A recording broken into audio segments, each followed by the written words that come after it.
Ngerti dan di sini Vini akan bahas, tidak mungkin Oda akan melakukan hal ini. Apakah Zoro akan mendapatkan pedang baru dari Vegapunk? Nah, mari tanpa basa-basi lagi, kita langsung saja wadaw.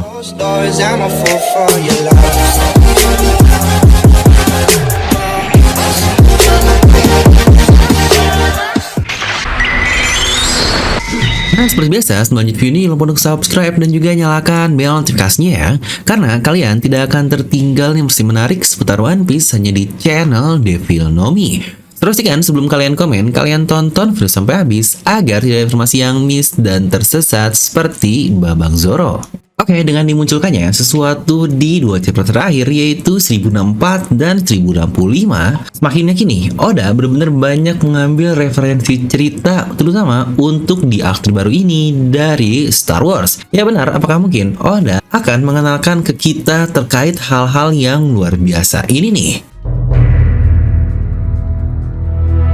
Dimana di chapter 1065 dan pada saat video ini rilis memang masih berbentuk spoiler, tapi cukup clear kan ya buat kalian-kalian yang ngerasa teknologi bukanlah hal yang penting di dunia One Piece ini sudah tidak relevan. Ya apalagi buat kalian-kalian yang haki only dan dewa haki banget lah mindsetnya. Dimana tuh akhirnya kita bisa melihat sendiri kru topi jerami saja mereka berhadapan dengan Seraphim Jinbei sudah sangat kesusahan sekali. Bahkan serangan-serangan seperti Sanji, Robin itu pun tidak berefek apa-apa kepada Seraphim dari Jinbei ini. Yang dari sini buat yang bilang, yaelah Seraphim mah robot doang bang, pasti gampang banget untuk dikalahin. Pernyataan tersebut sudah bisa kita bilang invalid ya. Dimana itu juga cukup menjelaskan bahkan seorang Yonko seperti Tit saja harus melihatkan hakinya setidaknya kepada kita lah untuk pertama kalinya, dan itu pun bukan menahan serangan orang-orang kuat, tapi menahan serangan robot pasifista dari Seraphim, yaitu Seraphimnya Mihawk. Jadi again dari sini sekali lagi kita tidak bisa meremehkan teknologi di dunia One Piece, karena seperti yang sering saya bilang juga, One Piece ini tidak ada hal yang benar-benar linear, tapi semua bergerak secara paralel yang tidak ada satu hal yang lebih baik dibandingkan hal yang lainnya. Boy Beast tidak lebih baik, Haki tidak lebih baik, tapi jika dipadukan semuanya barulah itu menjadi suatu yang sangat mengerikan. Nah, karena juga Pulau Egghead yang terlihat seperti pulau masa depan dengan segala teknologi luar biasanya,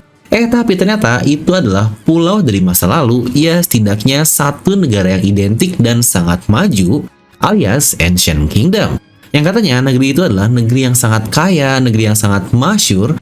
Jadi itu bisa kita bilang bahwa sekarang kita benar-benar berada di negeri teknologi. Dimana yang menariknya adalah di chapter 1064 lalu, kita juga melihat bagaimana sampah-sampah di pulau tersebut bahkan menghasilkan satu senjata luar biasa yang menjadi dewa di serial lain, dan itu adalah pedang laser atau mungkin cukup familiar dengan sebutan lightsaber. Nah, dimana sejujurnya dengan tema dari lightsaber ini yang mirip dengan Star Wars yang lagi-lagi mengambil tema luar angkasa, saya menjadi sangat sangsi nih apakah nanti Luffy dan seluruh krunya akan pergi ke luar angkasa juga. Terutama dengan segala hal tentang bulan dan teknologi roket yang kita lihat di pulau ini. Dan kembali ke lightsaber lagi, dimana kita tahu seberapa mematikan senjata ini di universe Star Wars tersebut. Dan pertanyaannya adalah, apakah ini hanyalah hal yang udah ambil sebagai referensi dari Star Wars saja, atau ini akan mendapatkan peran penting kepada cerita di kedepannya? Ya bagaimanapun, kita memiliki seorang karakter Master Swordsman yang sangat luar biasa dan dia pun ingin memotong apapun. Dan bukankah jika berbicara tentang senjata masa depan, banyak sekali hal-hal yang sudah berhubungan dengan topi jerami dan Dr. Vegapunk.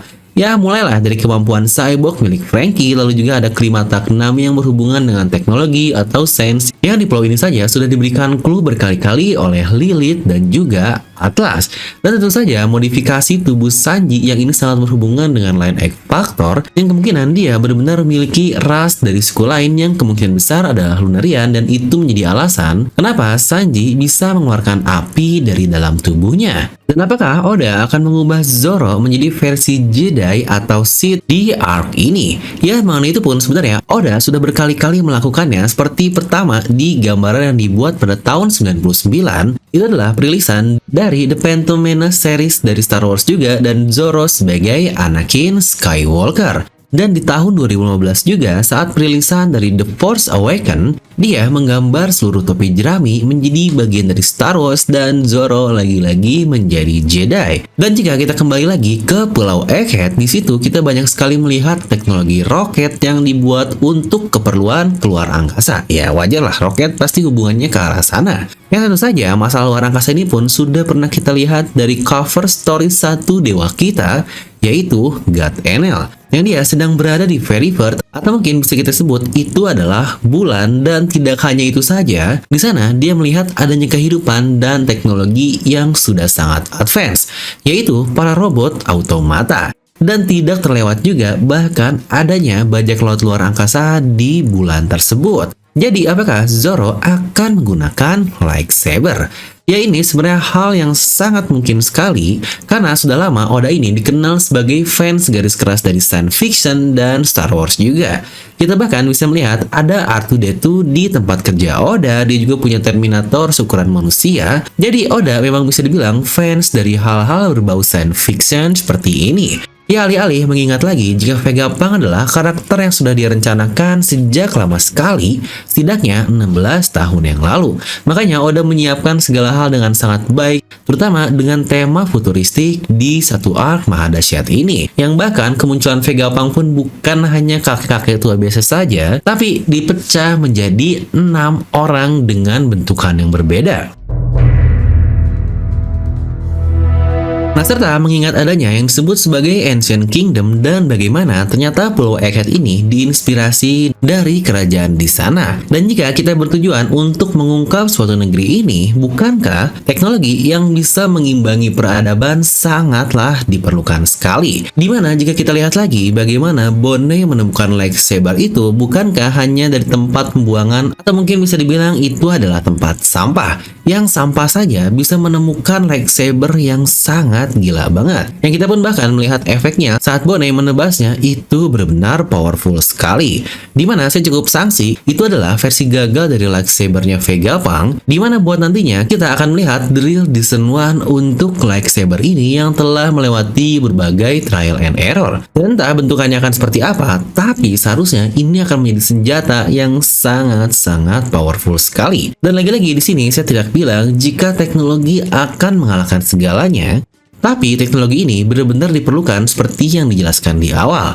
Bagaimana kekuatan akan kesulitan mengalahkan teknologi terutama yang kita lihat di chapter terbaru, Pacifista alias Seraphim ini saja sudah sekuat itu. Dan dengan Zoro yang diberikan senjata baru ini atau senjata spesial lah dari lightsaber, ini akan mengekskalasi cerita ke tingkat yang lebih gila lagi. Yang sebenarnya dengan munculnya Seraphim saja saya sudah pernah membahas bahwa ini benar-benar game changer banget untuk cerita ini. Alias hasil karya dari SSG menurut saya akan mengubah dunia level yang tidak bisa terbayangkan lagi karena katanya itu bahkan setara dengan manusia-manusia squad Shichibukai. Yang telah terbuktikan, kita lihat kekuatannya aja bahwa mereka ini bukanlah robot abal-abal biasa. Nah walaupun saya nggak yakin Zoro akan menggunakan lightsaber ini secara permanen, karena menurut saya pedang tradisional yang dia miliki sekarang ini memiliki background yang sangat kuat lah jika harus dihilangkan. Dan setidaknya lightsaber untuk arc ini saja menurut saya sudah sangat memuaskan. Dan kalau menurut kalian kira-kira kayak gimana nih untuk senjata Zoro? Apakah dia akan menggunakan lightsaber untuk sementara atau bagaimana? Dimana sebenarnya saya juga ada bahasan menarik terkait Luffy yang diubah ke usia 70 tahun oleh Bone, tapi ternyata dia berada di keadaan masa depan yang gagal. Apakah ini akan menjadi clue bahwa Luffy juga gagal meraih mimpinya?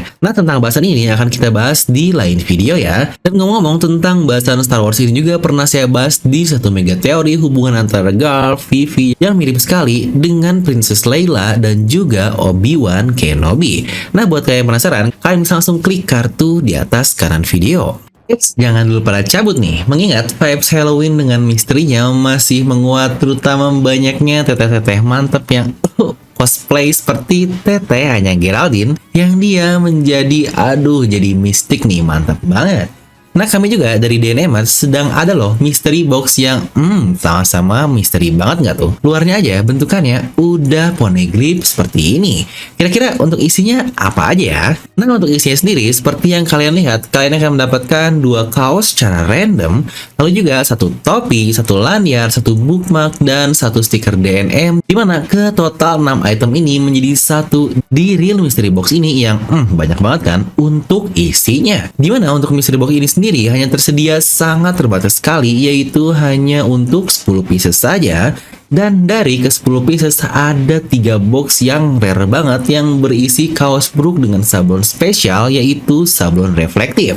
Dimana sablon spesial ini dia dapat memantulkan cahaya dan buatnya bersinar terang. Dan untuk harganya mystery box ini hanya dihargai Rp275.000 saja. Dengan total ada 6 item di dalamnya dan bahkan ada 2 kaos loh yang jika beli normal itu seharga total Rp350.000, dan untuk yang rare tadi yang sablon reflektif seharga Rp400.000 lebih. Ingat, mystery box ini hanya terbatas untuk 10 pembeli pertama saja, dan untuk 3 rare akan diberikan secara random. Yuk, siapa yang cepat yang dapat, pembelian sudah bisa COD dan ada gratis ongkir hanya melalui Tokopedia ya. Untuk linknya akan saya simpan di deskripsi video. Nah, jadi itu untuk video kali ini, kalian bisa langsung tuliskan pendapat kalian di kolom komentar di bawah. Dan seperti biasa, semoga kalian terhibur dengan video ini. Like aja kalau kalian suka, dislike aja kalau suka, jangan lupa untuk subscribe dan juga share ke teman kalian. Gue Develop pamit, and I'll see you guys next time.